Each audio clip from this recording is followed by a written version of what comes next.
দেখলাম আজকে এক প্রার্থী বলছে ঝর্ণা দাস পাল বৈদ্যকে, আপনি কিভাবে কংগ্রেসে ভোট দেবেন আপনার স্বামীর? হ্যাঁ, হয়েছে। সিপিএমের জামানায় কিছু কিছু ঘটনা ঘটেছে, কংগ্রেসের জামানায় কিছু কিছু ঘটনা ঘটেছে। সিপিএম নেতারাও বলে দেয়নি যা ওকে খুন করে আসো, কংগ্রেসের নেতারা বলে দেয়নি যা ওকে খুন করে আসো।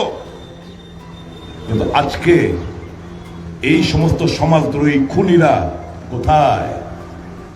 এরা কোথায়? বিজেপি দলের নেতা, বিজেপি দলের প্রধান, উপপ্রধান, মন্ডলের নেতৃত্ব, যুব মোর্চার নেতৃত্ব, বিভিন্ন শাখা সংগঠনের নেতৃত্ব। আমরা দলের মধ্যে না বামপন্থীদের, না কংগ্রেসী, না আমাদের যে ত্রিপুরা রাজ্যে যে 8টি দল, আমাদের কনস্টিটিউয়েন্ট দল নিয়ে আমাদের এই ইন্ডিয়া জোট রাজ্যে কোথাও সমাজদ্রোহী গুন্ডা পান্ডা হারমাদ আমাদের দলগুলোতে নেই। কাজেই আমরা কাছে এসেছি কেন? দেশটাকে বাঁচাতে হবে, দেশের গণতন্ত্রকে ধরে রাখতে হবে এবং সংবিধানকে বাঁচাতে হবে। এই লক্ষ্যে আমরা কাছাকাছি।